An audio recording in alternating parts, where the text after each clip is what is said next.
خواتین حضرات، loud speaker میں آپ کے سامنے لے کر ہر ہفتے آتا ہوں۔ میں کبھی آپ سے یہ درخواست نہیں کرتا کہ آپ سبسکرائب کریں، کوئی بیل آئیکن بجائیں یا کسی قسم کا کوئی کامنٹ کریں، لیکن اگر آپ ایسا کریں گے تو اس سے ہمیں کوئی مالی فائدہ نہیں ہوتا، اور یقین کیجئے میرے پاس اللہ کا دیا ہوا سب کچھ ہے۔ میں آپ سے اگر مخاطب ہوتا ہوں تو یقین کیجئے ویوز لے کے ڈالرز کمانے کے لیے نہیں، یہ میری روزی روٹی نہیں ہے۔ میرا رزق اللہ تعالیٰ مجھے ہر چیز میں سے دیتا ہے، اور نہ میں ان نام نہاد صحافیوں میں سے ہوں جو اب یوٹیوب کے ذریعے ہی اپنے لیے ایک روزگار پیدا کر رہے ہیں۔ میں ان کو کسی طرح بھی کمتر نہیں سمجھتا، لیکن صرف اگر آپ کی تھوڑی سی انوالومنٹ ہو تو مجھے یہ لگتا رہتا ہے کہ ہاں، مجھے سنا جا رہا ہے۔ ویسے تو آپ کے کامنٹس جو ہیں وہ میری دل بستگی کا سامان کرتے ہیں۔ میں دیکھتا ہوں کہ آپ میں سے کتنے لوگ میری کہی ہوئی باتوں سے متفق ہیں، اور جو متفق نہیں ہیں ان کے پاس بھی بہت منطقی تنقید ہے، ان کا اپنا اوپینین بڑا ویلیڈیٹڈ ہے، اس لیے میں اس کی قدر کرتا ہوں۔ خواتین حضرات، آج کی ایپیسوڈ میں سب سے پہلے میں ایک مشہور خاتون کا ذکر کروں گا، اور اسی کے ذکر سے آج کی ایپیسوڈ کا آغاز کریں گے۔ یہ خاتون کوئی عام خاتون نہیں ہے۔ آپ میں سے شاید بہت سارے لوگ بار بار بھول جاتے ہیں کہ آپ کے ملک پاکستان کی خاتون اول ہونے کا اعزاز کنہیں حاصل ہے۔ دراصل خاتون اول کسی نہ کسی پریزیڈنسی کے اندر یا کسی بہت بڑے کراچی یا لاڑکانہ کے گھر میں مقید رہتی ہیں، اور بوقت ضرورت انہیں آپ کے سامنے رونمائی کر کے پیش کر دیا جاتا ہے، تو اس لیے بھول جاتے ہیں کہ پاکستان کی اس وقت کی خاتون اول کوئی اور نہیں بلکہ محترمہ آصفہ زرداری ہیں، جو کہ آصف علی زرداری صاحب کی سب سے چھوٹی اولاد اور تیسری اولاد اور دوسری بیٹی ہیں، اور یہ اپنے بھائی سے چھوٹی ہیں، جو کہ اس وقت کو چیئرمین ہیں ان کی موروثی پارٹی کے، جو ان کی نسل در نسل موروثی جمہوری سیاسی سب چیزیں ایک دوسرے کا تضاد ہیں، پارٹی کے کو چیئرمین ہیں۔ خواتین حضرات، ابھی جب گلگت بلتستان کے الیکشنز کے سلسلے میں کیمپین شروع ہوئی تو ہر پارٹی نے اپنے تمام گھوڑے دوڑا دیے، ہر قانون کی شکنی کرتے ہوئے، اس کو تابڑ توڑ روندتے ہوئے ہمارے لیڈر، ہمارے بڑے بڑے اکابرین گلگت بلتستان پہنچ گئے، سوائے ایک پارٹی کے جس کے ہر کارکن کو بھی وہاں سے صوبہ بدر یا علاقہ بدر کر دیا گیا، اور وہاں بیٹھ کے وہ ہر چیز وہ کرتے رہے جو ویسے تو الیکشن کمیشن پہ بہت شاک گزرتی ہے، مگر وہ کریں تو کوئی فرق نہیں پڑتا۔ اور میرے خیال میں جس قسم کی اس جمہوری عمل کے، انتخابی پروسیس کے فیئر اینڈ فری الیکشن کی بھادڑ اڑائی گئی ہے گلگت بلتستان میں، اس کی مثال ملنا بہت مشکل ہے، مگر ہم ایسا لگتا ہے کہ آئندہ آنے والے سالوں میں انتخابات کو ایک ایسی عبرت ناک مثال بنائیں گے کہ اس کی نظیر پوری دنیا میں نہیں ملا کرے گی، اور دنیا جہان کا الیکٹورل پروسیس ہمارے الیکشنز کو ایک خاص قسم کا سبجیکٹ بنا کے پیش کرے گا کہ یہ بھی ہو سکتا ہے، ایسے بھی الیکشن کروائے جاتے ہیں، ایسے بھی نتائج نکلوائے جاتے ہیں۔ وہاں پر گلگت بلتستان میں ایک صاحب ہیں، مجھے نام لینے کی ضرورت نہیں، آپ سب ان کو جان گئے ہیں، جنہوں نے اتنا بڑا الزام ہماری پاک فوج پہ لگایا ہے اور اعلان لگایا ہے، بقول ان کے فوجی ان کو لے کر آئے ہیں، اور فوجی اگر ان کو لے کر آئے ہیں تو ظاہر ہے جتوائیں گے بھی، اور فوجی ہی شہباز شریف کو، نواز شریف کو اور فلانے شریف کو اور فلانے بدماش کو لے کر آئے ہیں۔ خدا کا واسطہ ہے آپ یہ کہیں ضرور، مگر میرا یہ خیال ہے کہ ہمارا ادارہ جو پاکستان کی آرمڈ فورسز ہیں، انہیں اس قسم کی سٹیٹمنٹ کا منہ توڑ دینا چاہیے، اس لیے کہ یہ ایک بہت بڑا الزام ہے، اور بار بار جب لوگ یہ سنیں گے تو ان کے دل میں جو شک ہے وہ یقین میں بدل جائے گا۔ And this would not benefit anybody, neither the armed forces, nor the country, nor the democratic process, nor any government that comes into existence after such buffoonery is presented on the media. خواتین و حضرات، کہا کیا جا سکتا ہے، ہم واپس آ جاتے ہیں اپنے ٹاپک کی طرف۔ میں آنا چاہتا ہوں خاتون اول محترمہ آصفہ زرداری کی طرف۔ محترمہ اب تقریباً زندگی کے 34ویں سال میں ہیں۔ یہ آج سے کوئی 33.5 سال پہلے کی بات ہے، لندن میں پیدا ہوئی تھی، اور ان کا نام ظاہر ہے کہ ان کے والد کے نام کا ہی فیمنن جو کاؤنٹر پارٹ ہے آصفہ، رسوا کر کے رکھا گیا۔ اپنی والدہ کے ساتھ انہوں نے کچھ وقت گزارا انگلینڈ میں، اس کے بعد برسوں سے یہ پاکستان میں مقیم ہیں، مگر ان تمام برسوں میں اگر مجھ جیسا جاہل اور بے وقوف شخص بھی چائنا میں رہتا ہوتا تو اب تک روانی کے ساتھ بامحاورہ اور گرامر کی تمام باریکیوں کو مد نظر رکھتے ہوئے مینڈرن یا کینٹنیز یا چائنیز فلوئنٹلی بولتا۔ مگر قربان جاؤں ہماری خاتون اول کو پاکستان میں مستقل رہتے ہوئے انہیں تقریباً 2 دہائیاں گزر چکی ہیں۔ یہ پاکستان کے 2 سابق وزرائے اعظم کی اولاد ہیں، ایک ان کے نانا، ایک ان کی والدہ۔ یہ پاکستان کے کئی بار بننے والے صدر پاکستان کی اولاد ہیں۔ یہ پاکستان کے سیاسی مستقبل کی ایک بہت بڑی امید ہے، میرے مستقبل کی نہیں، اور اللہ نہ کرے کہ پاکستان کی ہوں، ہاں لیکن ایک خاص پارٹی کی مستقبل کی یہی امید ہے۔ اور ان کی جو گرفت ہے پاکستان کی قومی زبان پہ، پاکستان کی دفتری زبان پہ، پاکستان کی رابطے کی زبان پہ، میرے خیال میں جیسا انہوں نے مظاہرہ گلگت بلتستان کی کیمپین سپیچز میں کیا ہے، اس کے بعد میرا تو سر شرم سے نہیں جھکا، مگر ان تمام اکابرین کا، بزرگوں کا، جنہاں نے چٹے چاٹے نے اور ان کے پیچھے کھڑے ہو کے کر رہے ہوتے ہیں، کم از کم انہیں ہی شرم آ جانی چاہیے کہ اور کچھ نہیں تو جن لیڈرز کے اوپر آپ کی سلطنت کی بقا اور اس کا تسلسل ہے، ان کو کم از کم اردو تو سکھائیے، ان کو اس ملک کی زبان تو سکھائیے۔ آپ کہیں گے اس سے کیا فرق پڑتا ہے، تو پھر بڑی اچھی بات ہے، ان سے تقریر انگریزی میں کروایا کیجئے یا فرینچ میں کروایا کیجئے۔ آپ یہ سوچیں کہ جس ملک کے عوام کے ساتھ آپ کے رابطے ہی نہیں ہیں، آپ ایک جملہ جس ملک کی قومی زبان کا نہیں بول سکتے، اس ملک کو پھر آپ سمجھتے کیا ہیں؟ زبان کی عزت ایک دھرتی کی عزت ہوتی ہے، قوم کی عزت ہوتی ہے، روایات کی عزت ہوتی ہے، ادب کی عزت ہوتی ہے، رابطے کی عزت ہوتی ہے۔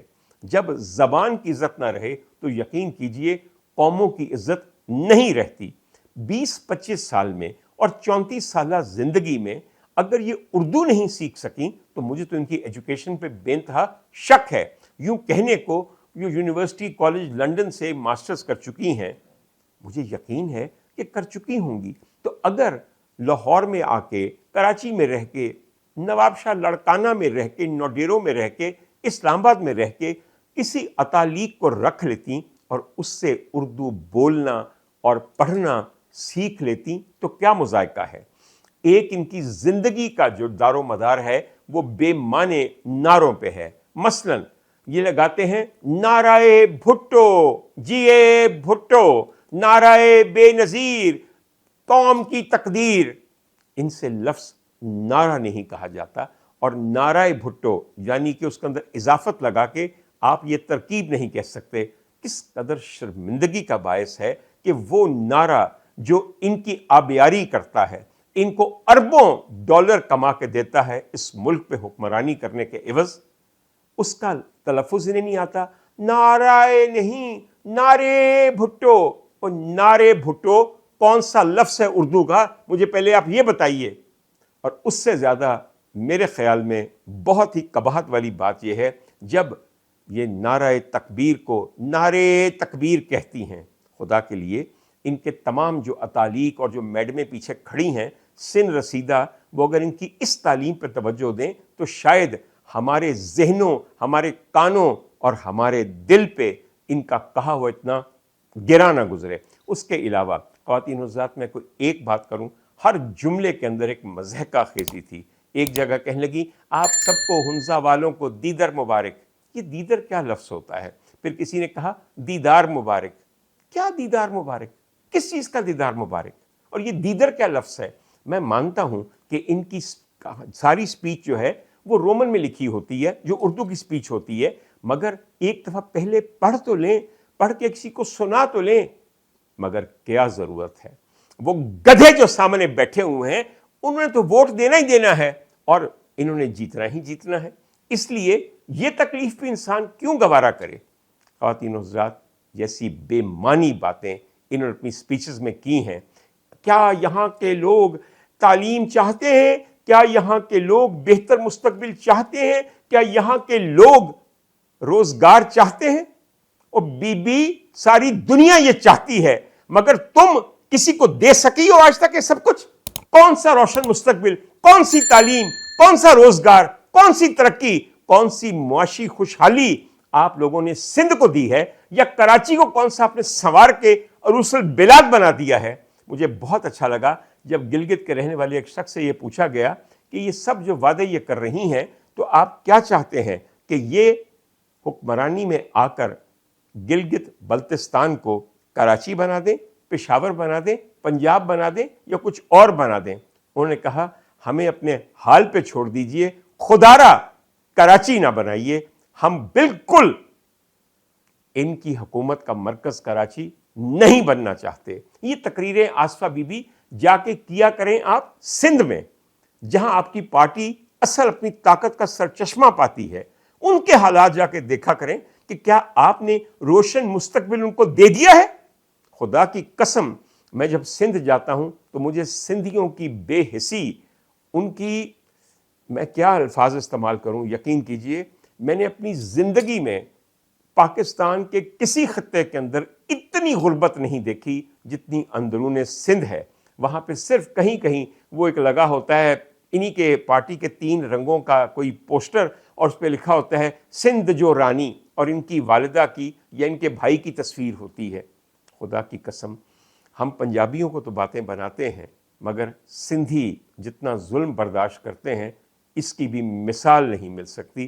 اللہ نے بڑی نیک قوم پیدا کی تھی، مگر اس پہ جن کو مسلط کر دیا ہے ان سے ظالم اور کوئی نہیں۔ اور پھر ان تمام حالات کے باوجود جا کے یہ کہتے ہیں کہ ہم فلاں جگہ کو کراچی بنا دیں گے۔ پناہ مانگتے ہیں کراچی والے۔ کراچی میرے بچپن کا شہر ہے، میں نے کراچی کو 70s میں بے انتہا عمدہ دیکھا ہوا ہے، مگر پھر کیا کیا جائے کہ 70s کے اندر ہی ایک ایسی کایا کلپ ہوئی تھی کہ اس کے بعد اس شہر کا سہاگ اجڑ گیا اور وہ کبھی دوبارہ شہر سہاگن نہیں ہو سکا۔ کتنے افسوس کی بات ہے واقعی۔ بہر طور خواتین حضرات، ان کی اردو یعنی کہ خاتون اول پاکستان کی اردو سننے کے بعد مجھے اگر ان سے کبھی بھی کوئی امید تھی تو وہ بھی ٹوٹ چکی ہے، اور خدا کرے کہ ایسے نمونے اب ہم پہ مزید مسلط نہ کیے جائیں، اور اگر کیے جائیں تو ہم میں اتنی غیرت پیدا ہو کہ ہم ان لوگوں کو یہ بتا دیں کہ تمہارا جھوٹ، تمہارے یہ کھوکھلے نعرے، یہ سب اب نہیں چلیں گے۔ اور دیکھ لیجئے آپ کے جو کولیشن پارٹنرز ہیں اس گورنمنٹ میں، جن کو آپ نے اپنے ووٹوں سے اسمبلی میں بٹھایا ہوا ہے، وہ ان جلسوں میں آپ کے بارے میں کیا کہتے رہے ہیں؟ بی بی آپ تو خاتون اول ہیں پاکستان کی، مگر گلگت بلتستان میں پنجاب کے مرد اول بھی موجود تھے۔ وہ پنجاب میں بیچارے نہیں آ سکتے یا نہیں آتے یا بلائے نہیں جاتے یا صوبہ بدر کر دیے گئے ہیں، تو انہوں نے بھی اپنی جلوہ نمائی اور کنڈ چکائی گلگت بلتستان کے مختلف جلسوں میں کی ہے، اس پرٹیکولر الیکشن میں کی ہے۔ میرا اشارہ آپ جانتے ہیں کہ ان کی طرف ہے۔ کیپٹن صفدر صاحب، میں آپ کو یاد دلا دوں کہ کیپٹن صفدر صاحب is the first gentleman of Punjab. مبارک ہو پنجابیو۔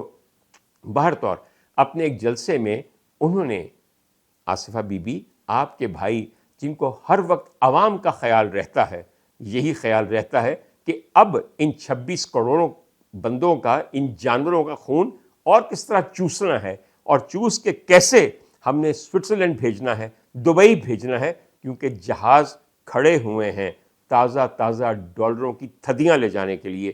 یہ میں نہیں کہہ رہا، یہ آپ ہی کے عزیز ایک بہت امپورٹنٹ وفاقی وزیر پاکستان کے کہہ چکے ہیں، اس لیے مجھ پہ الزام نہ دیجیے۔ خواتین و حضرات، کیپٹن صفدر صاحب کو بھی جب بھی دل کی بھڑاس نکالنے کا موقع ملتا ہے، لاہور میں تو نہیں ملتا، پنجاب میں بھی نہیں ملتا، تو جہاں ملتا ہے وہاں نکال دیتے ہیں۔ کیا عمدہ انہوں نے تالی پیٹ پیٹ کے کہا ہے کہ جب بھی الیکشن آتا ہے ایک شخص یہی کہتا ہے روٹی کپڑا اور مکان۔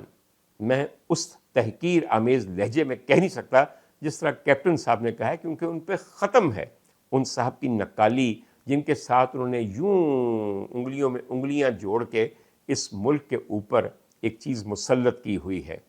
مگر کہنا صرف اتنا ہے کہ تالی کا انداز غضبناک تھا. ایک تالی ہے جو ہم اپریسیشن میں بجاتے ہیں، اس کا یہ طریقہ ہے.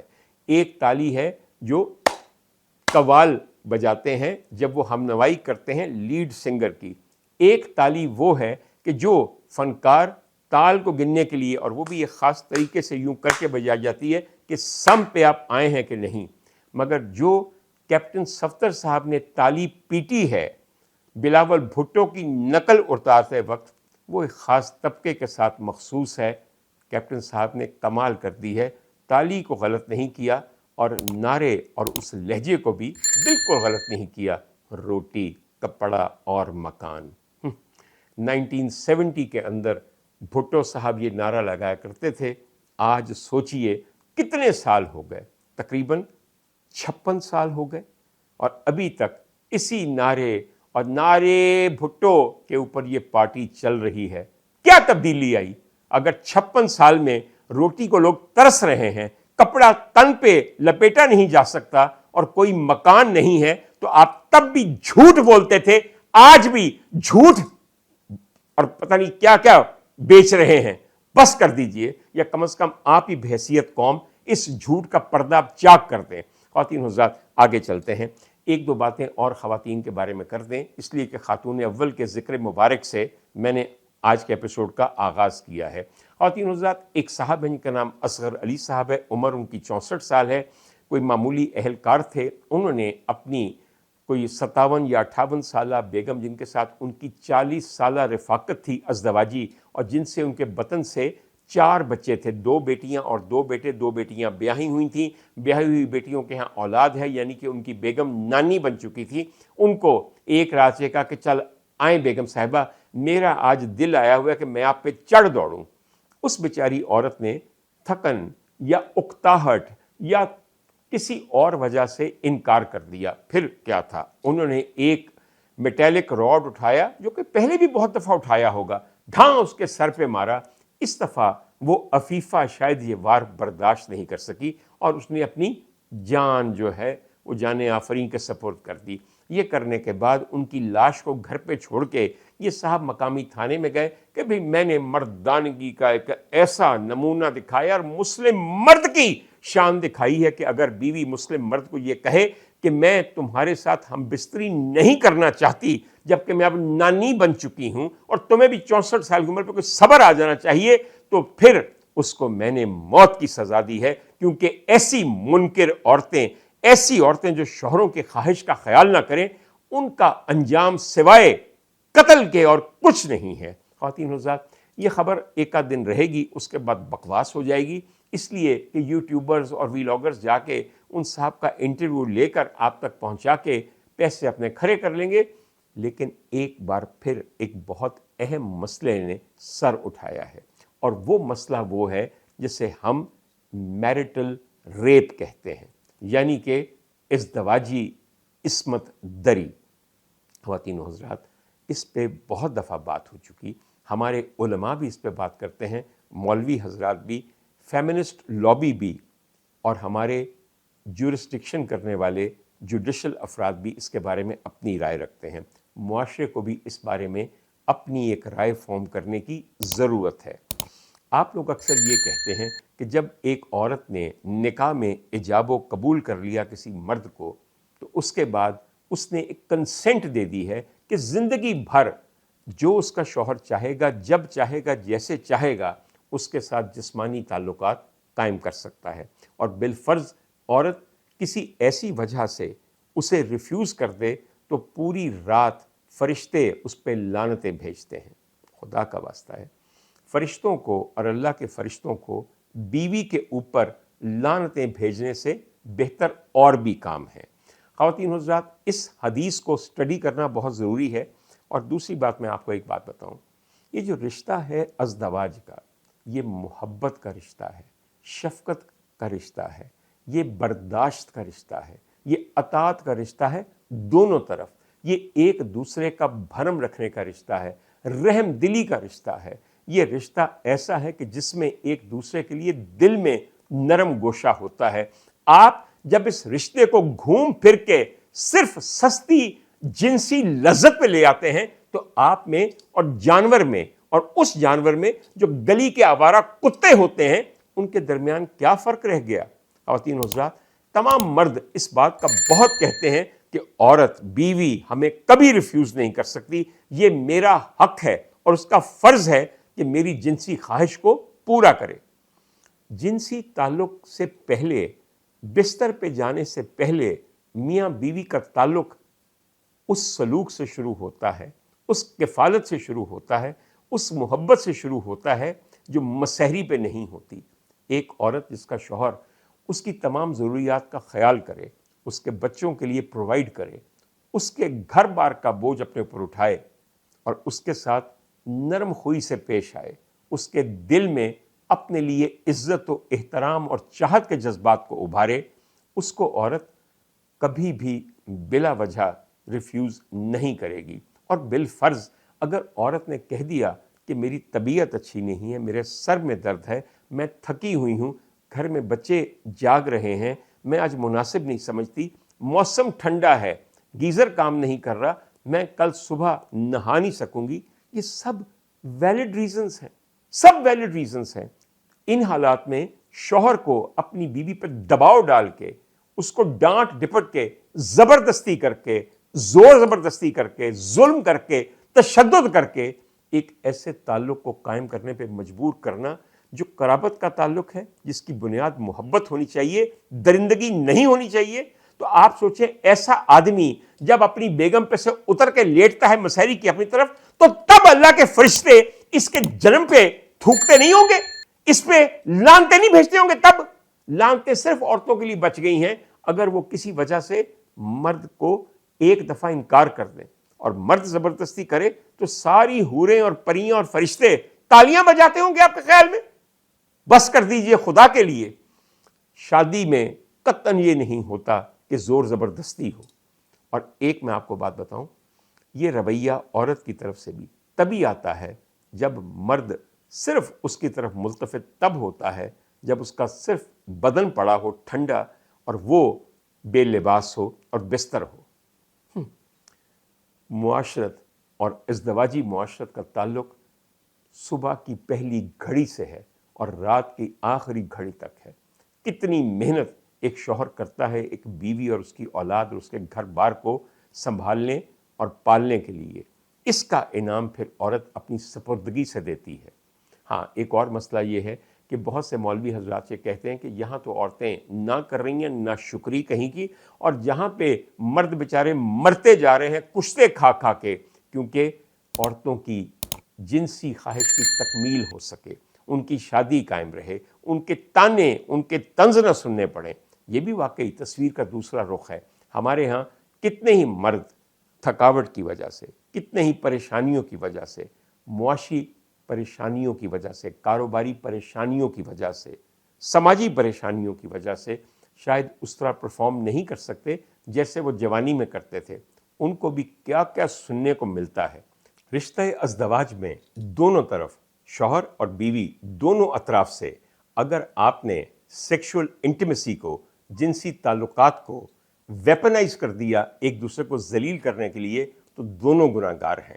جو اصل مسئلہ ہے وہ یہ ہے کہ بہت سارے مسلم معاشروں کے اندر ہمارے جو علماء ہیں وہ میرٹل ریپ کو تسلیم کرنے کے لیے تیار ہی نہیں ہیں۔ وہ یہ سمجھتے ہیں کہ یہ اوفینس نہیں ہے، اسے کرمنلائز نہ کیجئے اور اسے جرم نہ بنائیے۔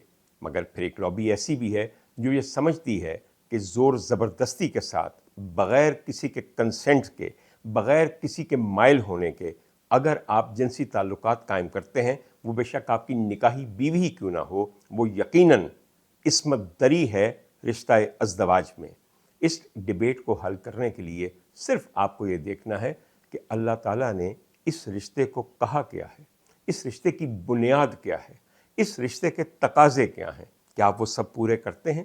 اگر یہ سب پورے کرتے ہیں، اس کے بعد اگر کوئی صورتحال نکلتی ہے تو اس کے بھی حل ہیں۔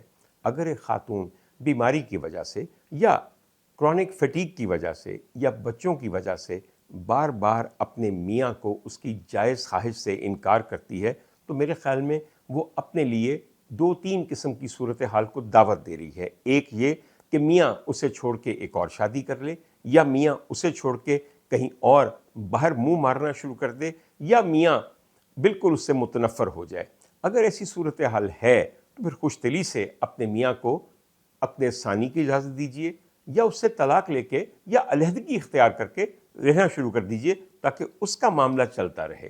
اور اگر ایک بات آپ کو کہوں، اصل مسئلہ کیا ہوتا ہے کہ جب میاں اس قابل نہیں رہتا کہ وظیفہ زوجیت ادا کر سکے، خواتین کے لیے ایک بہت بڑا ہتھیار اور ایک بہت بڑا آنکس یہ ہے، چار عورتوں میں بیٹھ کے اپنے میاں کی گرتی ہوئی مردانہ طاقت کا ذکر کرنا۔ ہن تے حاجی صاحب اس او گل ہی نہیں رہی، حاجی صاحب نے میں کہا ہے نہیں کوئی چنگا جے حکیم نہیں انہوں بخان، کوئی مجون کشتا۔ بات صرف یہ ہے، میاں کی مردانگی کی یوں بھد اڑانے سے آپ کی عزت نہیں بڑھتی۔ اگر مرد آپ کی طرف مائل نہیں ہے تو شاید آپ کا پھیلا ہوا بدہیت بدن یا آپ کی دیکھی ہوئی فلم جو آپ چلاتی ہیں بستر پہ، وہ اس کی وجہ بھی ہو سکتی ہے۔ اس رشتے کو سدا بہار رکھنے کے لیے اتنی محنت کرنی پڑتی ہے کہ روز کھاد ڈالیں، روز گوڈی کریں، روز پانی دیں، روز دھوپ دکھائیں، تو پھر کہیں جا کے اس پہ کبھی کبھی کونپلیں نکلتی ہیں اور پھول آ جاتے ہیں۔ بہر طور میرے نزدیک یہ میرا خیال ہے، میرٹل ریپ ایک اوفینس ہے، میرٹل ریپ ایک کرائم ہے، اور اس کرائم کے بارے میں لیجسلیشن ہونی چاہیے۔ کسی انسان کو یہ حق حاصل نہیں ہے کہ کسی پہ زبردستی خود کو مسلط کرے۔ اور اپنے بہت سارے مرد بھائیوں کے لیے میں آپ کو ایک چھوٹا سا مشورہ دوں، خواتین حضرات، مشکل مشورہ ہے لیکن آپ دونوں کے لیے ہے۔ جہاں کسی شوہر کو یہ لگے کہ بیگم میں ایک خاص اکتاہٹ آ گئی ہے، یا وہ مائل نہیں رہی ان کی طبیعت جو کبھی تھی، سامنے بیٹھ کے آرام سے بات کیجئے، راہیں جدا کر لیں۔ کسی ایسے شخص کے ساتھ رہنا جو آپ کے ساتھ رہنا نہیں چاہتا، آپ کی قدر نہیں کرتا، آپ کی کوششوں کو نہیں سراہتا، اپنی زندگی کو ضائع کرنا ہے اور اپنی ذات کی تذلیل کرنی ہے۔ کوئی فرق نہیں پڑتا، لوگ دنیا میں تنہا بھی زندگی گزار لیتے ہیں، اور آہستہ آہستہ تمام رشتوں کے ختم ہو جانے پہ ہمیں بحیثیت مسلمان یہ پتہ چل جاتا ہے کہ ہمارا ایک ہی رشتہ ہے اور وہ اپنے پروردگار کے ساتھ ہے۔ جتنی جلدی ہم اس رشتے کو مضبوط کر لیں، ہم اتنے بہتر رہیں گے۔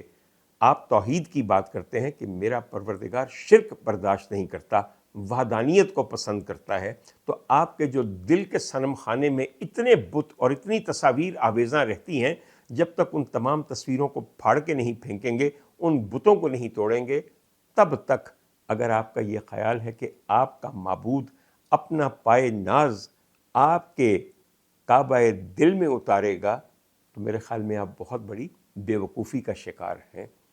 ہر رشتے سے خود کو خالی کیجیے حقوق ادا کرنے کے ساتھ ساتھ، پھر کہیں جا کے وہ واحد لا شریک آپ کی طرف ملتفت ہوگا۔ جتنا اس کی آمد کا انتظام و انصرام کریں گے، اتنا زیادہ وہ آپ کی طرف آنے کی کوشش کرے گا۔ یہ بات ثابت ہے، پروردگار انہی کی طرف ہاتھ بڑھاتا ہے جو اس کی طرف اپنا سب کچھ بڑھاتے ہیں، اور اس کا ہاتھ اگر ہاتھ میں آ جائے تو پھر باقی کسی چیز کی اہمیت نہیں رہتی۔ خدا کے لیے بیگمات کو اور شوہروں کو جنسی تعلق کے ذریعے بلیک میل نہ کریں، ویپنائز کر کے اسے استعمال نہ کریں ایک دوسرے کو ذلیل کرنے کے لیے۔ اصل میں اسلام کی روح یہ ہے۔ فرشتے ان بدبختوں پہ ساری زندگی لعنتیں بھیجتے ہیں جو اس عمدہ ترین مذہب کی روح کو نہیں پہچانتے، صرف اپنی جنسی خواہش کی تکمیل نہ ہونے پہ منہ سے جھاگ نکال کے گالیاں نکالتے ہوئے عورت پہ چڑھ دوڑنے والوں کو شاباش نہیں دیتے۔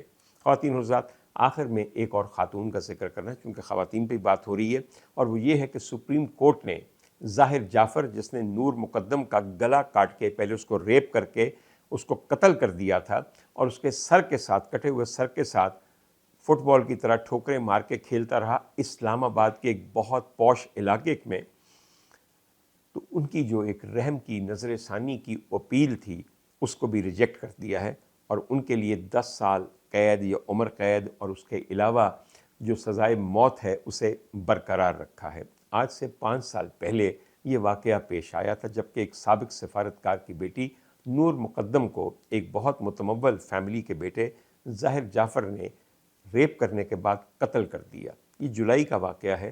اس وقت گھر میں ان کے ملازمین بھی موجود تھے، کچھ ایسے لوگ بھی آئے جن کا تعلق ایک نفسیاتی علاج گاہ سے تھا۔ ان کے والدین وہاں پہ نہیں تھے۔ اس دفعہ عدالت بھی آپ جانتے ہیں کہ میں عدالت عظمیٰ کی بات کر رہا ہوں، عالیہ کی نہیں، یعنی کہ سپریم کورٹ آف پاکستان میں ایک 3 ممبر بینچ کے سامنے ایک ہمارے بہت ہی مشہور وکیل ہیں جن کا نام خواجہ حارث صاحب ہے۔ کیا بھلے آدمی ہیں، میرے دل میں ان کے لیے بے انتہا عزت ہے، اور وہ اپنے موکل کے لیے ایک اچھے وکیل کی طرح تمام تر کوشش کر رہے تھے۔ انہوں نے بہت کوشش کی کہ کسی طرح سپریم کورٹ کے اس بینچ کا دل نرم ہو اور وہ ظاہر جعفر کی سزائے موت کو عمر قید میں تبدیل کر دیں۔ اس سلسلے میں انہوں نے یہ بھی کہا کہ بھائی ہمیں بے انتہا دکھ بھی ہے اور ہم معذرت خواہ ہیں مقتولہ کے والدین سے، وغیرہ وغیرہ وغیرہ، اور ساتھ جو سب سے بڑی پلی دی وہ یہ کہا کہ یہ جو قاتل ہے یہ سکٹسوفرینیا اور بائی پولر ڈس آرڈر کا شکار ہے، اور بوقت قتل یہ سمجھ رہا تھا کہ یہ کوئی بہت بڑا روحانی پیشوا ہے، اور جو لڑکی سامنے بیٹھی ہے وہ بھیڑ بکری ہے، اور بھیڑ بکریوں کے گلے کاٹنا تو آپ جانتے ہیں کہ ہمارے ہاں قربانی کی رسم ادا کرنے کے برابر ہے۔ آپ کی باتیں اپنے وکیل ہونے کی وجہ سے، موکل کو بچانے کی وجہ سے خواجہ صاحب ٹھیک تھیں، لیکن مجھے بڑی خوشی ہے کہ تینوں ججوں نے ایک بھی اختلاف کیے بغیر اس اپیل کو رد کر کے پرانی سزا کو برقرار رکھا ہے۔ یہ ایشوز بہت بڑے ہیں، schizophrenia and other mental health disorders in major heinous crime۔ صرف ایک بات آپ کو کہنی ہے، یہ ڈاکٹر عمر عادل کا اپنا خیال ہے، اس قتل میں صرف ظاہر جعفر مجرم نہیں ہے، یہ جرم ایک مشترکہ جرم ہے، اور اس کے شریک مجرم کون کون ہیں؟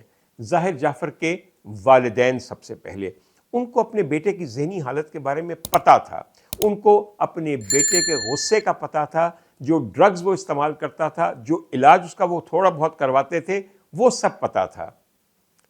کراچی میں بیٹھے ہوئے انہوں نے یہ کیوں نہیں کہا اپنے ملازمین کو کہ 15 پہ فون کرو، پولیس آئے اور باقی لوگوں کو فون کریں اسلام آباد میں کہ آ کے اس آدمی کو کنٹرول کریں، اس لڑکی کی زندگی بچا لیں۔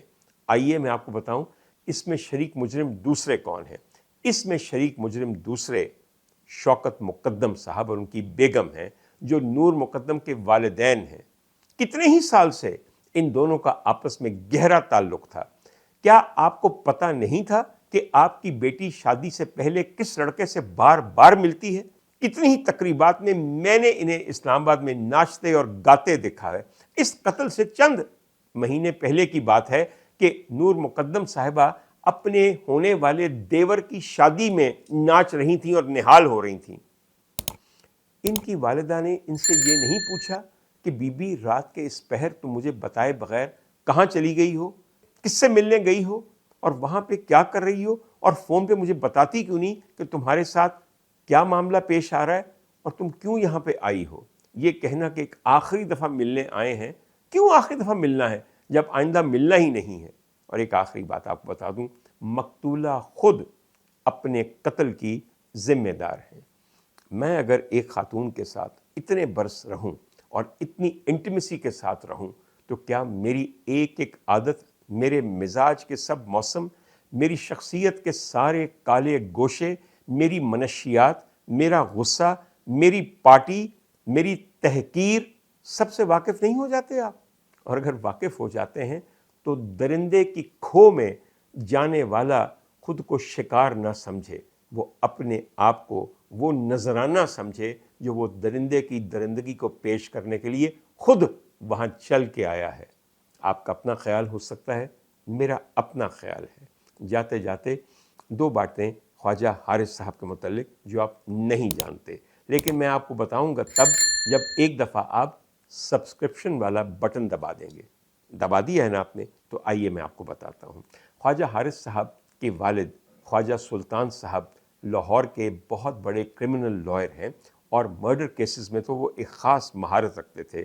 میں نے ایسے شفیق لوگ، ایسے محبت کرنے والے، ایسے مہذب لوگ اپنی زندگی میں بہت کم دیکھے ہیں۔